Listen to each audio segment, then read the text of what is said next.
90,000 ইহুদি হত্যা করে ফেরাউন। কেন সে তাদের উপর নির্মম অত্যাচার করত? আসসালামু আলাইকুম ওয়া রাহমাতুল্লাহ। প্রিয় দর্শক, আমরা সাধারণভাবে শুনে থাকি মিশরের ফেরাউন ইহুদিদের হত্যা করে, তাদের উপর অমানসিক নির্যাতন চালায়, বিনা অন্যায়ে নির্বিচারে তাদের পুরুষদের হত্যা করে, এমনকি নিষ্পাপ দুধের শিশুদের পর্যন্ত হত্যা করত। কিন্তু প্রশ্ন হলো, ফেরাউন কোন রাজার নাম? নাকি এটা কোনো উপাধি? অথবা কেনই এই নির্দিষ্ট ফেরাউন ইহুদিদের হত্যা করে? কি ছিল তাদের অপরাধ? আমরা যদি সেই সময় প্রকৃত ফেরাউনের ইতিহাস জানতে পারি, তাহলে স্পষ্টভাবে বুঝতে পারব ইহুদিদের আদৌ কোনো অপরাধ ছিল কি না, আর কেনই বা সেই ফেরাউন তাদের হত্যা করত। চলুন তাহলে আর দেরি না করে এখনই শুরু করা যাক। যারা আমাদের চ্যানেলটি এখনো সাবস্ক্রাইব করেননি, তারা এখনই চ্যানেলটি সাবস্ক্রাইব করে আমাদের সাথেই থাকুন। ফেরাউনের পরিচয়। প্রিয় দর্শক, আমরা অনেকে জানি ফেরাউন কোনো নির্দিষ্ট ব্যক্তির নাম নয়, বরং এটি প্রাচীন মিশরের রাজাদের উপাধি বা পদবি ছিল। ফারাও শব্দটি মূলত প্রাচীন মিশরের পের শব্দ থেকে এসেছে, যার অর্থ মহান গৃহ বা রাজপ্রাসাদ। পরবর্তীতে এই শব্দটি মিশরের সম্রাটদের জন্য ব্যবহৃত একটি সম্মানসূচক উপাধি হয়ে ওঠে। এটি মূলত নিউ কিংডম বা নতুন রাজ্য গঠনের সময় খ্রিস্টপূর্ব 1570 থেকে ব্যবহৃত হতে শুরু করে। এর আগে মিশরের শাসকদের সাধারণত মালিক বা রাজা বলা হতো। ইতিহাস অনুযায়ী মিশরের সর্বমোট 170 থেকে 200 জন ফারাও বা ফেরাউন রাজত্ব করেছেন। প্রায় 30টি রাজবংশের অধীনে এই রাজারা অঞ্চলটি শাসন করেছেন, যাদের মধ্যে প্রত্যেকটির নির্দিষ্ট সময়কাল আছে। ফারাওদের রাজত্ব প্রায় 3000 বছরের স্থায়ী ছিল। আনুমানিক খ্রিস্টপূর্ব 3100 সালে প্রথম ফারাও নারমার থেকে শুরু করে খ্রিস্টপূর্ব 30 সালে রোমানদের দ্বারা মিশরের দখল পর্যন্ত স্থায়ী ছিল তাদের রাজত্ব। এই সময়ে মিশরের বিভিন্ন রাজবংশ পালাক্রমে শাসন করেছে। ফারাওদের সংখ্যা এবং নাম সম্পর্কে কিছুটা ভিন্নতা রয়েছে, কারণ কিছু শাসক শুধুমাত্র অল্প সময়ের জন্য রাজত্ব করেছিলেন। ইতিহাস থেকে তাদের ব্যাপারে খুবই কম তথ্য পাওয়া যায়। নারমার ছিলেন মিশরের প্রথম ফারাও এবং সপ্তম ক্লিওপেট্রা ছিলেন সর্বশেষ ফারাও। আল কোরআনে ফেরাউন শব্দের ব্যবহার। প্রিয় দর্শক, বাইবেল সব মিশরীয় রাজাদের ফেরাউন বলে উল্লেখ করেছে। পক্ষান্তরে পবিত্র কোরআনুল কারিমে ফেরাউন শব্দটি শুধু হযরত মুসা আলাইহিস সালামের সময় শাসকের জন্য ব্যবহার করেছে, কিন্তু ইব্রাহিম ও ইউসুফ আলাইহিস সালামের সময় শাসকদের জন্য মালিক বা রাজা শব্দটি ব্যবহার করেছে। এর মাধ্যমে কোরআনের ঐতিহাসিক নির্ভুলতা প্রমাণিত হয়, কারণ ইব্রাহিম ও ইউসুফ আলাইহিস সালামের সময়ে ফেরাউন শব্দটি প্রচলিত ছিল না। ইতিহাস অনুযায়ী ইব্রাহিম আলাইহিস সালাম প্রায় 2000 থেকে 1700 খ্রিস্টপূর্ব সময়কালে ছিলেন। ইউসুফ আলাইহিস সালাম ছিলেন হাইকসোস রাজাদের আমলে 1674 থেকে 1553 খ্রিস্টপূর্ব সময়ে। তাই কোরআনে ইউসুফ আলাইহিস সালামের সময়ের মিশরীয় শাসককে মালিক বলা হয়েছে, ফেরাউন নয়। অতএব হযরত মুসা আলাইহিস সালামের সময়ের শাসকই প্রকৃত ফেরাউন ছিলেন। ইব্রাহিম ও ইউসুফ আলাইহিস সালামের বংশধরদের সময় গঠিত নিউ কিংডম, এ সময় মিশর সভ্যতা সমৃদ্ধির শীর্ষে পৌঁছে গিয়েছিল। লাশ মমি করা, পিরামিড তৈরি প্রভৃতি তাদের সময়কার বৈজ্ঞানিক উন্নতির প্রমাণ বহন করে। কিন্তু এই সময় সংঘটিত হয় নতুন ইতিহাসের সেই পৃথিবী কাঁপানো ঘটনা। শুরু হয় ইহুদি নিধন। ইহুদি হত্যাকারী ফেরাউন। মিশরের সিংহাসনে অধিষ্ঠিত ফেরাউন হঠাৎ করে তিনি মৃত্যুবরণ করলেন, কিন্তু তিনি কোনো উত্তরাধিকারী না রেখে যাওয়ায় এক অমিশরীয় ব্যক্তি তার স্থলাভিষিক্ত হন। তার প্রকৃত নাম ছিল কাবুস, জন্মস্থান বলখ। যৌবনে সে ভাগ্যান্বেষণে বের হয় এবং একসময় বেউশাহমা শহরে এসে পৌঁছায়। সেখানে এক ভবঘুরে যুবক হামানের সাথে তার সাক্ষাৎ হয়। দুজনের প্রকৃতি ও চরিত্র একই হওয়ায় তাদের মধ্যে দ্রুত সখ্যতা ও বন্ধুত্ব গড়ে ওঠে। একসময় তারা ঘুরতে ঘুরতে মিশর রাজ্যে উপনীত হয়। ওই সময় দুজনের কারো কাছে একটা কানাকড়িও ছিল না। খরবুজার মৌসুম, রাস্তার পাশে একটা খেতে সুপোক্ত খরবুজা শোভা পাচ্ছে। মালিক খেতে মজুর দিয়ে কাজ করাচ্ছেন। কাবুস ও হামান নিজেদের ক্ষুধার কথা বলে মালিকের কাছে একটা খরবুজা চাইল। এতে মালিক বিরক্তি প্রকাশ করে বললেন, তোমরা সুস্থ সবল লোক চেয়ে খাচ্ছ কেন? কাজ করে নিজেদের খাবার জোগানোর চেষ্টা করো। তারা বলল, এই মুহূর্তে আমরা কি কাজ করব? মালিক বললেন, আমার এই ক্ষেতের কিছু খরবুজা বাজারে নিয়ে বিক্রি করে দাও। কাবুস হামানকে ওই ক্ষেত মালিকের কাছে জমিন স্বরূপ রেখে কিছু খরবুজা নিয়ে বাজারে গেল এবং অল্প সময় সেগুলো বিক্রি করে এসে মালিককে মূল্য বুঝিয়ে দিল। এতে ওই মালিক সন্তুষ্ট হয়ে তাদেরকে 2টি খরবুজা খেতে দিলেন এবং শ্রমের মূল্য হিসেবে কাবুসকে কিছু অর্থ প্রদান করলেন। সাথে সাথে তিনি তাদেরকে স্থায়ীভাবে কাজে নিয়োগ করারও একটা প্রস্তাব দিলেন। যদিও প্রস্তাবটি ভালো ছিল, তথাপি তারা তাদের অসম্মতি জানিয়ে বিদায় নিল এবং মিশরের রাজধানী অভিমুখে যাত্রা করল। মিশরের রাজদরবার একটা কাজের আশায় কাবুস ফেরাউনের সাক্ষাৎ প্রার্থী হল, কেননা সে জানতে পেরেছিল সিংহাসনে অধিষ্ঠিত এই ফেরাউন একজন প্রজাহিতৈষী, দয়ালু ও ন্যায়পরায়ণ। যখন দরবারে তার ডাক পড়ল, যথারীতি অভিবাদন জানিয়ে সে বলল, হে মহানুভব রাজ্যাধিপতি, কোনো কাজকর্ম না থাকায় আমি আমার ভরণ পোষণে অপারগ হয়ে পড়েছি।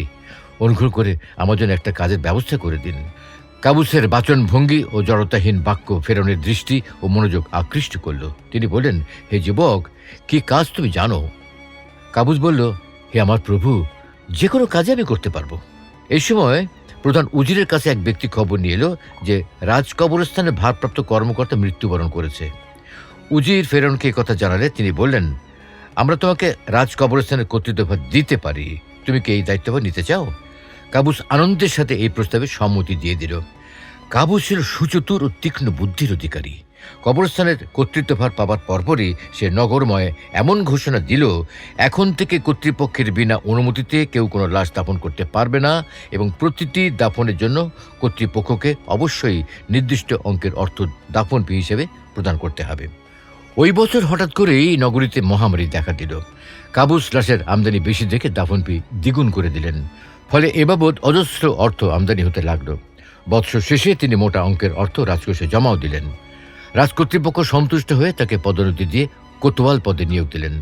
এই সময় তিনি প্রধান উজিরের সাথে সুসম্পর্ক গড়ে তুললেন আর নানা রকম উপঢৌকন পেয়ে উজির ফেরাউনের কাছে কোতোয়াল কাবুসের বিভিন্ন সাফল্য তুলে ধরতে লাগলেন। হঠাৎই প্রধান উজির মারাও গেলেন। ফেরাউন পূর্ব থেকেই কোতোয়াল কাবুসের যোগ্যতার প্রতি আস্থাশীল ছিলেন, সুতরাং তিনি এই পদে অন্য কাউকে নির্বাচিত না করে তাকেই নিয়োগ দিলেন। আর অচিরেই কাবুস তার যোগ্যতা ও বিচক্ষণতার প্রমাণ দিতে সক্ষম হন। মিশরে কয়েক বছর যাবৎ খরা ও দুর্ভিক্ষ চলছিল। কাবুস প্রজাদের দুরবস্থার কথা ভেবে ফেরাউনের কাছে 1 বছরের খাজনা মওকুফের আবেদন তুলে ধরেন। এতে সম্রাট তার যুক্তি মেনে নিয়ে ওই বছর খাজনা মওকুফ করেন। তারপর যখন সারা দেশে এই মর্মে এক সরকারি ঘোষণা প্রচার করা হলো, তখন সর্বসাধারণ কাবুসের নামে ধন্য ধন্য করতে লাগলো। হঠাৎ করে ফেরাউন মৃত্যুবরণ করলেন। সিংহাসনে কোনো উত্তরাধিকারী না থাকায় উচ্চপদস্থ কর্মকর্তাদের এক জরুরি বৈঠকে সর্বসম্মতিক্রমে প্রধান উজির কাবুসকেই রাজমুকুট পরিয়ে দেওয়া হয়। কাবুস সিংহাসনে উপবিষ্ট হয়ে প্রথমেই বন্ধু হামানকে প্রধান উজির পদে নিয়োগ দিলেন এবং নিজেকে ফেরাউন হিসেবে ঘোষণা করলেন। যতদিন পর্যন্ত ইউসুফ আলাইহিসসালাম সরকারি পদে ছিলেন, ততদিন মিশরে ইসরায়েলিদের অবস্থা খুব ভালো ছিল। তাদের আহার, বাসস্থান ও চাকুরি ছিল এবং তাদের প্রতি মিশরীয়রাও আন্তরিকপূর্ণ ব্যবহার করত। কিন্তু তার মৃত্যুর পর যতই দিন যেতে লাগলো, অবস্থারও পরিবর্তন হতে লাগলো। মিশরীয়রা তাদেরকে বিদেশি হিসেবে বিবেচনা করতে লাগলো। অন্যদিকে ইয়াকুব আলাইহিসসালামের সময় মিশরে ইসরায়েলিদের সংখ্যা যাই থাকুক না কেন, খুব শীঘ্রই এই সংখ্যা বৃদ্ধি পেল। দ্রুত জনসংখ্যা বৃদ্ধির কারণ হল বংশবৃদ্ধি ও পৃথিবী পরিপূর্ণ করাতে তাদের ধর্মীয় বিশ্বাস ছিল। পরবর্তীতে এই সংখ্যা বৃদ্ধি তাদের কাল হল। মিশরের সিংহাসনে অধিষ্ঠিত নতুন এই শাসক ইউসুফ আলাইহিসসালাম সম্পর্কে কিছু জানতেন না। তিনি ইসরায়েলিদের সংখ্যা তাড়াতাড়ি বৃদ্ধির কারণে সরকারের নিরাপত্তার বিষয়ে রাজনৈতিক সমস্যা মনে করে আতঙ্কিত হন। সুতরাং তিনি তাদেরকে দাসত্বের কাজে লাগানোর নতুন আদেশ জারি করে দিলেন। আর এই কাজে তাদেরকে বাধ্য করতে কঠোর লোক পরিচালনার জন্য লাগানো হলো। ইসরায়েলিদেরকে ইট তৈরি, পাথর কাটা ও বহন ইত্যাদি কাজে লাগানো হয় এবং তাদের দ্বারাই ফেরাউন 2টি নগরী, রামেসিস এবং প্রীতম, আধুনিককালের তানিস ও কান্তির উত্তরাঞ্চলের রাজধানী হিসেবে তৈরি করেন। ফেরাউন এক স্বপ্ন দেখলেন। তিনি দেখেন তার প্রাসাদের এক স্থানে হঠাৎ আগুন জ্বলে উঠল আর তা দ্রুত ছড়িয়ে পড়ে সমস্ত প্রাসাদ পুড়িয়ে দিল। এই স্বপ্নের অর্থ কি তা জানতে ফেরাউন গণকদের ডাকলেন। তারা বলল, হে ফেরাউন, ইসরায়েল বংশে এমন এক সন্তান জন্মগ্রহণ করবে যার কারণে আপনার রাজত্ব ধ্বংসের সম্মুখীন হবে। ইসরায়েলিদের কোনো সন্তানের দ্বারা রাজ্যে বিপর্যয় সৃষ্টি হবে জানতে পেরে ফেরাউন কোনো রকম কালক্ষেপণ করলেন না। দ্রুত তিনি ধাত্রীদের প্রতি এক শাহী ফরমান জারি করলেন, যেন তারা জন্মের সময় ইসরায়েলিদের কন্যা সন্তানদের বাঁচিয়ে রেখে পুত্র সন্তানদেরকে হত্যা করে ফেলে। এই আদেশ জারি করে ফেরাউন বেশ উৎফুল্ল বোধ করলেন, কেননা জারিকৃত এই আদেশের ফলে রাজ্যের নিরাপত্তার বিষয়টি সংহত হওয়ার পাশাপাশি ইসরায়েলিদের সংখ্যা বৃদ্ধির কারণে সরকারি নিরাপত্তার রাজনৈতিক সমস্যারও সমাধান হয়ে গেল। এদিকে ধাত্রীরা পুত্র সন্তানদের হত্যার এই আদেশ যথাযথভাবে পালন করল না। তখন ফেরাউন ধাত্রীদেরকে দরবারে তলব করলেন। তখন তাদের দুজন প্রতিনিধি শিপ্রা ও পুয়া তার সম্মুখে হাজির হলো। ফেরাউন তাদেরকে বললেন, কেন তোমরা আমার আদেশ পালন করছো না? তারা বলল, হে ফেরাউন, ইসরায়েলি স্ত্রীলোকেরা মিশরীয়দের মতো না। ধাত্রী তাদের কাছে পৌঁছে যাওয়ার আগেই তারা সন্তান প্রসব করে ফেলে। এতে ফেরাউন সকল ইসরায়েলিদের প্রতি এক কঠোর আদেশ জারি করেন, যেন তারা তাদের নবজাতক সকল পুত্র সন্তানকে হত্যা করে। আর যেহেতু কন্যা সন্তানদের দিক থেকে কোনো রকম বিপদের আশঙ্কা ছিল না, তাই তাদের সম্পর্কে এবারও তিনি নিশ্চুপ রইলেন। এদিকে ফেরাউনের ওই আদেশে কত মা সন্তানহীনা হয়েছিল তা আমাদের জানা নেই। হযরত ওয়াহাব ইবনে মোনাহবিহ রহমতুল্লাহ আলাইহি সূত্রে বর্ণিত কোনো কোনো বর্ণনা থেকে জানা যায় ফেরাউন ৯০,০০০ ইসরায়েলি হত্যা করে। আসলে এই ফেরাউন ছিল এক জঘন্য পাপী, ভীষণ স্বৈরাচারী, চরম দাম্ভিক ও সীমাহীন পাষাণ ছিল সে।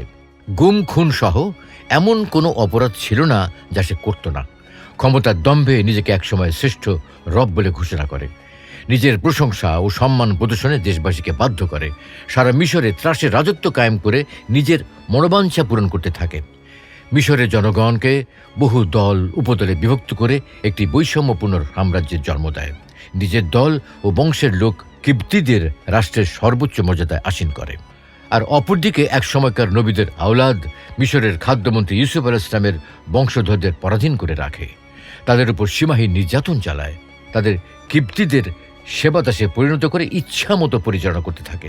এ প্রসঙ্গে পবিত্র কোরআনে আল্লাহ বলেন, إن فرعون علا في الأرض وجعل أهلها شيعا يستضعف طائفة منهم يذبح أبناءهم ويستحيي نساءهم إنه كان من المفسدين।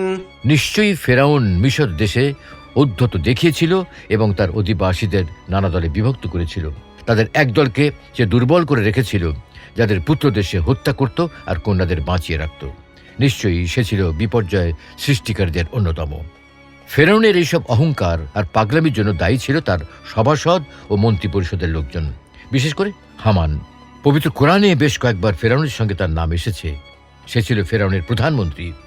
যে কোনো বিষয়ে ফেরাউন তার সঙ্গে পরামর্শ করত। প্রকৃতপক্ষে সেও ছিল বিকারগ্রস্ত নির্বোধ। ফেরাউনের ভয় ছিল কখন জানি সে ক্ষমতা আড়া হয়ে যায়, কি জানি তার রাজত্ব কেড়ে নেয়। এইসব চিন্তা ভাবনা থেকে সে জ্যোতিষী বসায়। তারা তাকে বনি ইসরায়েলদের ঘরে এমন এক পুত্র সন্তান আগমনের কথা শোনায় যে কিনা তার রাজত্বের অবসান ঘটাবে, তার দম্ভ চূর্ণ বিচূর্ণ করে দেবে। সেই সংবাদ শোনার পর থেকে ফেরাউন বনি ইসরায়েলিদের উপর অত্যাচার আরও বৃদ্ধি করে দেয়, তাদের নবজাতক পুত্রদের হত্যার নির্দেশ জারি করে। এভাবে হাজার হাজার বনি ইসরায়েলি ছেলে সন্তানদের সে হত্যা করে।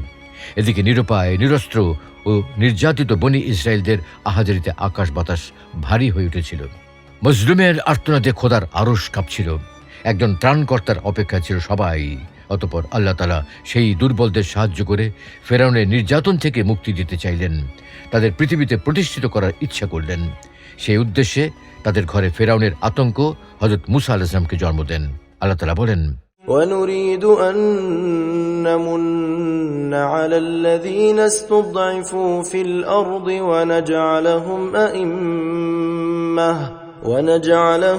أئمة ونجعلهم الوارثين। আর আমি চাইলাম সেই দেশে যাদের দুর্বল করে রাখা হয়েছিল তাদের প্রতি অনুগ্রহ করতে, তাদের নেতা বানাতে এবং জমিনের উত্তরাধিকারী করতে। আর পৃথিবীতে তাদের ক্ষমতায় অধিষ্ঠিত করে ফেরাউন, হামান ও তাদের সৈন্যদের দেখিয়ে দিতে, যা তারা তাদের কাছ থেকে আশঙ্কা করছিল। সুপ্রিয় দর্শক, হযরত ওয়াহাব ইবনে মোনাব্বিহ রহমতুল্লাহ আলাইহি সূত্রে বর্ণিত কোনো কোনো বর্ণনা থেকে জানা যায় ফেরাউন ৯০,০০০ ইসরায়েলি হত্যা করে। মানুষের মৃত্যুর হার বেড়ে যাওয়ার ফলে নেতৃস্থানীয় কিপ্তি সম্প্রদায়ের লোকেরা অস্থির হয়ে ওঠে। তারা আশঙ্কা করে পরিশ্রম ও কাজের সব দায়িত্ব তাদের উপর অর্পিত হবে। তাই তারা ফেরাউনের কাছে আবেদন করল বনি ইসরায়েলদের শিশুদের হত্যা বন্ধ করা হোক। কিপ্তিদের দাবি অনুযায়ী ফেরাউন নতুন করে ফরমান জারি করল যে ১ বছর বিরতি দিয়ে বনি ইসরায়েলের শিশুদের হত্যা করা হবে। মহান আল্লাহ তাআলার অসীম কুদরতের নিদর্শন হল, যে বছর শিশু হত্যা বন্ধ ছিল সে বছর জন্ম নিলেন হযরত হারুন আলাইহিস সালাম, আর যে বছর শিশু হত্যা জারি ছিল সে বছর জন্ম নিলেন হযরত মূসা আলাইহিস সালাম। অথচ আল্লাহ তাআলা হযরত মূসা আলাইহিস সালামকে হেফাজত করলেন। শুধু তাই নয়, ফেরাউনের ঘরেই তার লালন পালনের ব্যবস্থা করলেন।